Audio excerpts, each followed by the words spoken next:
I started martial arts with 4 years old. So my parents, took me there. It's just pretty common in Brazil for the boys to go to judo. And I started judo at 4 years old. 5 years old, I was already competing in judo.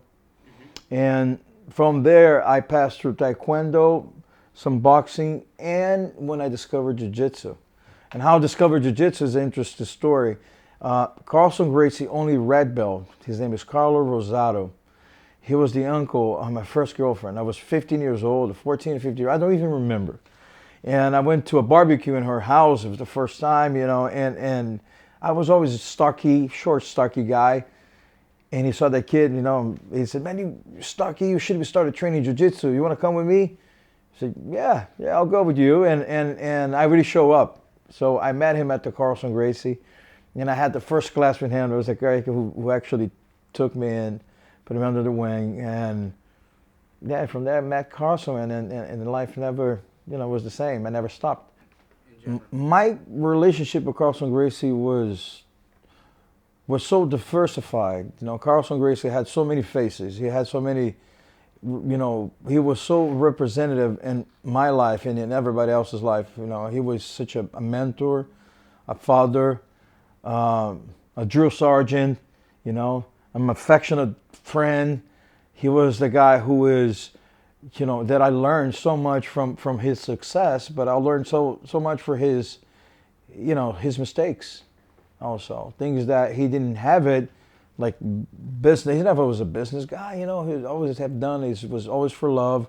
And there's a couple of things that really actually didn't fit in that I took in from his experience and the experience of working with him and being a team leader. My first encounter with being a team leader was at Carlson Gracie. I taught at the Carlson Gracie gym, and from there I was Brazilian top team, and from there American top team.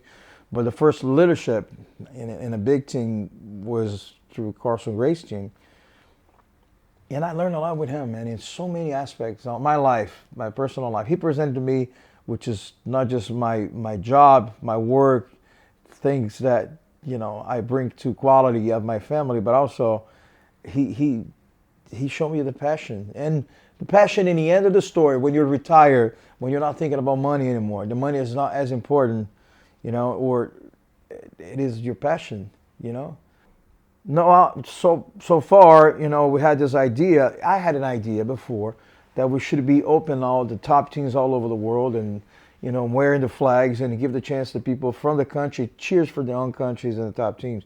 But at the time, the idea was shut down. With this new opportunity, I went to the guys and say, guys, keep my share of a Brazilian top team, and I take the name of American top team, and you call it even, and from there we started. So I got American top team. I made my partnership, and the team grew. I think we're very lucky too, because it was exactly in the growing of MMA, and with my own experience, when I moved to America, a bunch of guys came with me. Some high-level guys already knew that I was going there, came with me to America and tried America and tried life there. And American Top Team was a baby whale, man. And we knew it was going to grow. We knew it that, I knew the steps, how to deal with the problems in the leadership of a big team. From there so on, we got lucky that UFC came with a tough show and went mainstream with the MMA, and the scenario exploded. And I went to America, and I started finding out who was successful and why they were successful, in terms of money, the private, entities. And I went to all the seminars that you can't even imagine, I learned a lot, I copied a lot of stuff, reinvented the wheel. I just put the systems in place, and the things just started rolling. And now American Top Team has more than 7 satellites, affiliated schools, and thousands of students, and we're the largest MMA team in the world, per se. They have more fighters in UFC than anybody else. So I think we did it. This was very important to me, this thing about coming back to compete again in a high level, which is very important to say. It's not a competition in a local place. It's not a state championship.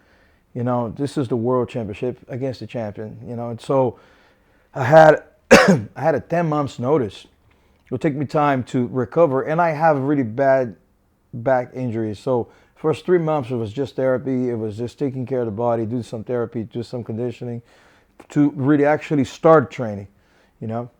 Mario, I know him for a long, long time. You know, he was my teammate before. The idea came up from Guy Neves, who called me once and he invited me, hey, Liborio, you know, you want to compete in the ADCC Masters? You know, I already have, you know, an opponent for you. And he already said yes, you know, do you want to compete? I said, yeah. If he already said yes, great, let's do it. And there are so many reasons for me to do this. Number one is health. Man, I dropped it 25 pounds. I started working out. I was with my guys and training with them. You know, I was learning again. I took out of the role of being a coach, which is completely selfless, and passed to the passed to the role of being an athlete, which is it's got to be all about you. It's got to be about you learning, about you having attention, about you resting, about you eating correctly and doing everything. It's your responsibility. And no excuses, you know. And there's so much things that I gained being an athlete again, you know, at my age. You know, there was so much pleasure involved.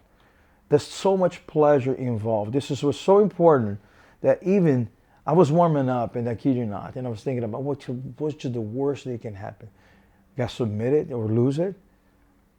Even if I knew it that I was going to lose, I would do it again. Because the journey to get there was so important to me. It worth it so much to me, being so healthy and enjoying the whole ride of a training with my guys and doing everything what I did. That is worth it anything. Worth it. It's worth it everything. So win is the cherry on top, you know, it's really good, you know, and I didn't go there to lose. And I'm a competitive guy, you know. But I'm not a sore loser. Whatever it is, happens. But not being afraid and enjoying the ride, man, it was so important. And it was so much satisfaction to me. And it's so truthful, you know. What I can say is, no, I hope this inspires other people who thinks that BJJ has to be so young to compete on it. And it was not. See, Mario's such a top-notch shape, you know. And it was great. Well, what it takes to coach at the highest level. This is a great question because, you know, you have a great young generation of coaches. You know, you have a guy who really so passionate about kids and he connects so much about kids. And from there, so on, teenagers. And from there, you know, I know guys that can teach so well up to the brown belt. And for some reason, he could never made a black belt world champion. And I truly believe it's got to be through example. There's no other way, man. You know, it's the organization and the amount of techniques that you have. It's so important, but more important is the passion that you teach. The kind of person that you are to inspire and control egos and control lack of understanding what it takes to be a champion. It takes a lot to be a champion, man. Everybody thinks about being a champion. You know, everybody has a dream. And some people has extreme talent for it. And they don't work hard enough, man. They don't work hard enough. And it's so true. I can tell you so many examples and stories about the guy who was a monster in training and he never could compete, but he never could compete because he never competed enough to break the stigma of a fear. You know, it's a fear. You know, you're not afraid to get hurt. If you're afraid to get hurt, you never train. You're afraid to be embarrassed, to lose. That's what, or you're afraid to win, which is another thing that can happen. You know what I'm saying? It can happen also. The guy who was afraid of the spotlight and be in that spot, it's not for everybody. So once the guy started competing more and more and more, and he has athletic ability, and he really works hard for it, because it doesn't come naturally. You really have to work for it. You have to learn it. And learning is not seeing a position. You know, very rarely you're going to find out somebody who saw a position. Oh, I know the position. You saw the position doesn't mean that you know it.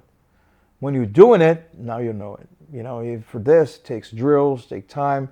For all this is important. So you're asking me about kind of coach that I am. I think beyond anything else, I'm a passionate guy about what I do. I love it, and I take this very seriously. You know, I'm a kind of guy who believes in work. I'm so tied up to work ethic, you know, and I think it's so important.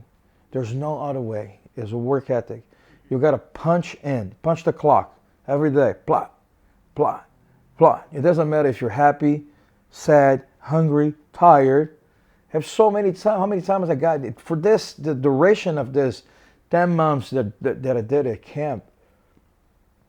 Man, how many times do you think I was so beat up with this old body, all hurt? You know, that was not fun, but that's what it is. It gets better. But you just got to punch the clock. You just got to do what you got to do. You got to be a man enough to understand that this is really, if you take serious, you have to take serious. You know, and I truly believe in that. I think this is a recipe for success. 2016, there's a couple of things that are changing with me personally. First of all, we open up the biggest gym in the world, you know, and which is in Jeddah, in Saudi Arabia. It's affiliated of American Top Team called Arena Saudi and Arena MMA, and really the largest facility for MMA, Jiu-jitsu, and fitness in the world. And I'm going to be tied up with them so much. You know, I'm coming over here very often.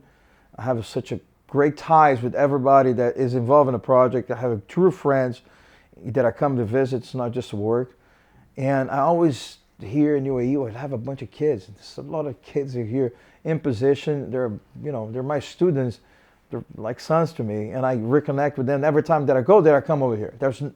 It's my pit stop, and I always make sure that everybody comes to see me, and everybody, comes. You know, it's so enjoyable to me. It's so important to not cut ties with them. You know, just living in the United States. So 2016 for me, it would be a lot of work, but do what you love, and you never have to work one day in your life. This is so truthful. This is really works for me, and I'm enjoying life. I'm training again. You know, in 2017, I have to defend my title. So all this tied up, what I can say, I'm having fun with the ride.